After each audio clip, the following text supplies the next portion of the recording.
కరచరణ కృతం వా కర్మ వాక్కాయజం వా శ్రవణనయనజం వా మానసం వాపరాధం విహితం అవిహితం వా సర్వమే తక్షమస్వ శివ శివ కరుణాబ్దే శ్రీ మహాదేవ శంభో శంకర. హర హర మహాదేవ శంభో శంకర. శివుడు అన్న మాట వినగానే శ్మశానంలో తిరుగుతాడు, బూడిద పూసుకుంటాడు, మెళ్ళో కపాలమాలలు వేసుకుంటాడు, ఒంటి నిండా పాములు పెట్టుకుంటాడు, భూతాలతో ప్రేతాలతో ఎప్పుడూ తిరుగుతూనే ఉంటాడు, మతిస్థిమితం లేని ఉన్మాదిగా తిరుగుతూ ఉంటాడు అని మాత్రమే చాలామందికి తెలిసింది. అయితే ఆ శివతత్వం లోతుల్లో ఎంత మహనీయమైన మహోత్కృష్టమైన అంతరార్థం దాగుందో చాలా కొద్ది మందికి తెలుసు. ఆ తత్వం గురించి ఎవరు పడితే వాళ్ళు ఎలా పడితే అలా ఏం పడితే అది మాట్లాడలేరు. ఎందుకంటే శివతత్వం పైకి అమంగళంగా కనిపిస్తుంది, కానీ అందులోనే మంగళప్రదమైన మహాదేవుడి హృదయం దాగుంది. చంద్రుడు చేసింది ముమ్మాటికి తప్పే. ఏం చేశాడు అనుకుంటున్నారా? గురువు భార్యతోనే అక్రమ సంబంధం పెట్టుకోవడం నేరమే కదా. కానీ తప్పు తెలుసుకున్నాడు, పశ్చాత్తాపడ్డాడు. చంద్రుడి యొక్క మామగారు దక్షుడి శాపం కారణంగా 15 రోజులు వృద్ధి చెందుతూ ఇంకో 15 రోజులు క్షీణిస్తూ ఉన్న తన ప్రస్తుత గతిని అర్థం చేసుకుని మసులుకున్నాడు. అందుకని తప్పు తెలుసుకున్నాడు, వృద్ధి క్షయాలను కూడా సమానంగా తీసుకున్నాడు. కాబట్టి చంద్రుణ్ణి శివుడు నెత్తి మీద పెట్టుకున్నాడు. తనకు భయము లేదు, బాధ లేదు అని చెప్పడానికే సర్పాలలో కల్లా అతి శ్రేష్టమైనది, సర్పరాజమైనది, అతి భయంకరమైన వాసుకి సర్పాన్ని మెడ చుట్టూ చుట్టుకున్నాడు. క్షీరసాగర మదనం సమయంలో హాలాహలము అనే భయంకరమైన విషం బయటకొచ్చింది. అది లోకాలన్నింటినీ కాల్చేస్తుంది అని తెలియగానే గబగబా పరిగెత్తుకుంటూ వచ్చి గుటగుటా విషాన్ని నీళ్లులాగా తాగేసిన ఆ కరుణామూర్తిని ఏమని పొగడాలి, ఏమనాలి? ఈ తత్వం ఎంతమందికి అర్థమవుతుంది? ఎంతమంది అర్థం చేసుకోగలరు?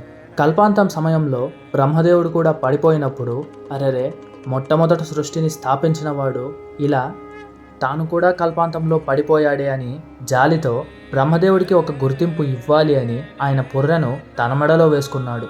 అలా ఎంతమంది బ్రహ్మలు వెళ్ళిపోయారో అన్ని పుర్రెలు శివుడి కంఠంలో మాలగా అలాగే మిగిలిపోయాయి. కడుపు చీల్చుకుంటూ బయటకు వచ్చేసేటప్పుడు భక్తుడు అడిగాడు అని తన చర్మాన్ని ఒలిచి ఆ చర్మాన్ని ఎంత మందంగా ఉన్నా సరే, రక్తమూడుతున్నా సరే అవేమీ పట్టించుకోకుండా కేవలం గజాసురుడు అడిగాడు అని చెప్పి అతని చర్మాన్ని కట్టుకున్న ఈ పెద్ద మనిషిని ఏమనాలి? ఆ గజాసురుడు పోని 1-2 రోజుల్లో కట్టుకుంటే సరిపోతుంది అని చెప్పొచ్చు కదా. లేదు, నీ జీవితాంతం నువ్వు ఎన్ని రోజులు ఉంటావో అన్ని రోజులు ఈ చర్మమే కట్టుకొని నువ్వు బతకాలి అంటే ఏమాత్రం ఆలోచించకుండా సరే అన్నాడు ఈ భోళాశంకరుడు. ఈయన్ని ఏమనాలి? ఇదంతా కాదు, కన్నప్ప ఇంగిలి మాంసం పెట్టాడు ప్రసాదంగా. దాన్ని ఏమాత్రం ఆలోచించకుండా 14 లోకాలకు అధిపతి అయిన పరమేశ్వరుడు పోనీ ఆ మాంసానికి ఉప్పు కారమన్నా బాగా తగిలించాడా, బాగా వేయించాడా? ఇవన్నీ కూడా ఏం ఆలోచించకుండా లొట్టలేసుకుంటూ పచ్చి మాంసమే తినేశాడు. భక్తుల మీద ఈయనకున్న పిచ్చి ప్రేమని ఎవరైనా వర్ణించగలరా? ఆహా, సాధ్యపడదు. పోనీ ఈయనని భక్తులు ఏమైనా పట్టించుకోరా అంటే ఈయనని మించినోళ్ళు ఈయన భక్తులు. ఒక ఆయనేమో పూలు తక్కువయ్యాయని తన కళ్ళు పద్మంలో ఉంది అని ఆయన కంటినే పీకిచ్చేశాడు. ఇంకొక ఆయనేమో తన స్వామి శివుడి కంట్లో నుండి రక్తం వస్తుంది అని తన కంటిని పీకి ఆయనకు అతికిచ్చేశాడు. ఆహా, ఇంకొక ఆయనేమో శివుడు ఎక్కడుంటే ఆయనకు ఎదురుగా ఈయన కూర్చుంటాడు. ఆ ఒక్క స్థానం తప్ప ప్రపంచంలో ఏ బంగారము, డబ్బులు, ఆస్తి, అంతస్తు ఏది వద్దంటాడు. తన స్వామి కరుణించలేదు అని పేగుల్ని బయటకు తీసి ఆ పేగులతో వీణ వాయిస్తూ అవలీలగా, ఆశువుగా, అపూర్వమైన పాండిత్యంతో కూడిన శివతాండవ స్తోత్రాన్ని ఆ స్వామి కోసం చెప్పాడు. వింతజీవి 3 కళ్ళుంటాయి ఈయనకి, బట్టలే ఎక్కడా దొరకనట్టు అప్పుడే చంపిన ఏనుగు తోలుని కట్టుకుంటాడు. అదేదో విచిత్రంగా పుర్రలమాల వేసుకుంటాడు. ఇంకా చిత్రంగా ఒళ్ళంతా పాములు పెట్టుకొని ఉంటాడు. అదేమి అభిరుచియో ఏమో, ఇలాంటి వాడినా నువ్వు పెళ్లి చేసుకునేది అని సాక్షాత్ అమ్మవారినే పరీక్ష పెడితే శివతత్వం గురించి అంత బాగా శివుడికే వర్ణించి చెప్పింది. ఆ పార్వతీ పరమేశ్వరుల ప్రేమని వివరించగలమా? అది కూడా సాధ్యపడదు. 14 లోకాల్లో ఎక్కడో ఒక చోట ఒక మంచి బంగ్లాని కట్టుకొని అక్కడ ఉండొచ్చు కదా స్వామి అని పార్వతీమాత అడిగితే శ్మశానంలో ఉండడం తనకేం సరదా కాదంట.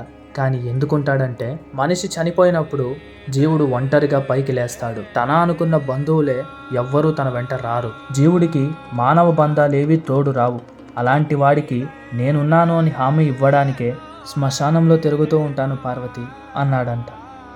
ఎవడు పడితే వాడు శివయ్య అనగానే ఉబ్బిపోయి వరాలిచ్చేసి భస్మాసురుడు లాంటి వాడు తగిలితే పరిగెత్తాడు.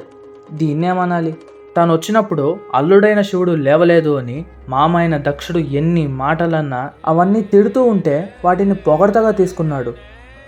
ఇది ఎక్కడి ఓపిక? కవిత్వం, సంగీతం, నాట్యం లాంటి కళలు, యుద్ధ విద్యలు, మంత్రపూరిష్టమైన ఆయుధాలకు ఆద్యుడు, అధిపతి ఆ పరమశివుడు. పుట్టుకకు కారణమైన మన్మధుణ్ణి కాల్చేశాడు. చావుకి కారణమైన యమధర్మరాజుని తన ఎడమ కాలితో తన్నాడు. ఇంతటి పరమశివుడు కూడా సతీదేవి యోగాగ్నిలో దగ్ధమైపోతే సతీ సతీ సతీ అని దెబ్బ తగిలిన చిన్న పిల్లాడు ఎంతలా ఏడుస్తాడో అంతలా ఘోషించాడు. అయితే 4 వేదాలు, 108 ఉపనిషత్తులు, మరెన్నో లెక్కలేని శాస్త్రాలు ఈ మహానుభావుడి నుండి పుట్టినవే. నెవర్ బిఫోర్ ఎవర్ ఆఫ్టర్ అన్నట్టు పరమేశ్వరుడికి మాత్రమే 3వ కన్ను ఉంటుంది. కారణం ఆయనకున్న జ్ఞానం. ఇంత గొప్ప దేవుడు కూడా గుక్కెడు నీళ్లకి 4 ఆకులకి సంతృప్తి చెందుతాడు. ఈ మనస్తత్వాన్ని ఏమని పొగడాలి? చర్చల్లో చిక్కని చిత్తం, తర్కానికి అందుపట్టని తత్వం, సైన్స్కి అందని శాసనం, భక్తులకి మాత్రమే దొరికే అందే లొంగే భగవత్ తత్వం. అది ఆ పరమశివుడికి మాత్రమే సాధ్యం. పరమశివుడి చేత కాని పని లేదు, ఆయన చేయాల్సింది కూడా ఏమీ లేదు. అందుకే అంటారేమో శివోహం శివోహం శివోహం అని.